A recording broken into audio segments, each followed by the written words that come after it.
Civil service അന്തിമ ഫലം പുറത്ത്. ആദ്യ 100 റാങ്കുകളിൽ 6 മലയാളികൾ ഇടം പിടിച്ചു. പവിത്ര പി 42ാം റാങ്ക് നേടി. മാളവിക ജി നായർ 45ാം റാങ്കും നന്ദന ജി പി 47ാം റാങ്കും സോനറ്റ് ജോസ് 54ാം റാങ്ക്, അഞ്ജു 60ാം റാങ്ക്, അന്നു റീന അന്ന മാത്യു 81ാം റാങ്കും നേടി.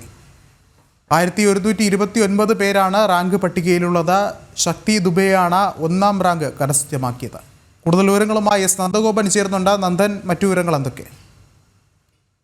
2024 സിവിൽ സർവീസ് പരീക്ഷയിൽ ഉത്തർപ്രദേശ് സ്വദേശിനിയായ ശക്തി ദുബൈക്കാണ് 1ാം റാങ്ക് ലഭിച്ചത്. ആദ്യ 100 റാങ്കുകളിൽ ആദ്യ 6 മലയാളികൾ ഉൾപ്പെടുന്നു. പവിത്ര പി 42ാം റാങ്ക്, അതേപോലെ തന്നെ മാളവിക 45ാം റാങ്ക്, നന്ദന 47ാം റാങ്ക് എന്നിങ്ങനെ ഒരു വനിതകളുടെ ഒരു വലിയ തേരോട്ടമാണ് ഇത്തവണത്തെ UPSC എക്സാമിന്റെ ഫലം പരിശോധിച്ചാൽ വ്യക്തമാകുന്നത്. ഉത്തർപ്രദേശിലെ പ്രയാഗ്രാജ് സ്വദേശിനിയാണ് ശക്തി ദുബൈ 1ാം റാങ്ക് ലഭിച്ചത്. അതേപോലെ തന്നെ ആദ്യ 100 റാങ്കുകളിൽ 6 മലയാളികൾ ഇടം പിടിച്ചിട്ടുണ്ട്.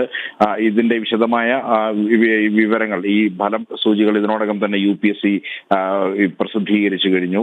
ആദ്യ 10ൽ ആരും മലയാളികളില്ല എന്നുള്ളതാണ്. അതേപോലെ തന്നെ ആദ്യ 50 റാങ്കുകളിൽ 3 മലയാളികൾ ഉൾപ്പെടുന്നു എന്നുള്ളതും UPSC റാങ്ക് പട്ടിക പരിശോധിക്കുമ്പോൾ വ്യക്തമാകുന്നുണ്ട്. മുൻഗണനാ വിഭാഗങ്ങളിൽ നിന്നും 109 പേരും, അതേപോലെ തന്നെ OBC വിഭാഗത്തിൽ നിന്നും 318 പേരും, SC/SC വിഭാഗത്തിൽ നിന്ന് 160 പേരും, ST വിഭാഗത്തിൽ നിന്ന് 80 പേരുമടക്കം 1009 പേരുടെ റാങ്ക് പട്ടികയാണ് ഇപ്പോൾ ഇതിനോടകം പ്രസിദ്ധീകരിച്ചിരിക്കുന്നത്. 180 പേർക്ക് IAS-ഉം, അതേപോലെ തന്നെ 55 പേർക്ക് IFS-ഉം, 147 പേർക്ക് IPS-ഉം ഈ പട്ടിക പ്രകാരം ലഭിക്കും. സെൻട്രൽ ഗ്രൂപ്പ് അതേപോലെ തന്നെ A വിഭാഗത്തിൽ 605 പേരെയും, അതേപോലെ തന്നെ മറ്റ് ഗ്രൂപ്പ് വിഭാഗത്തിൽ 142 പേരെയും ഈ പട്ടിക പ്രകാരം നിയമിക്കുമെന്നുള്ളതാണ് UPSC വ്യക്തമാക്കുന്നത്. ശരി, നന്ദഗോപനാണ് വിവരങ്ങൾ നൽകിയത്.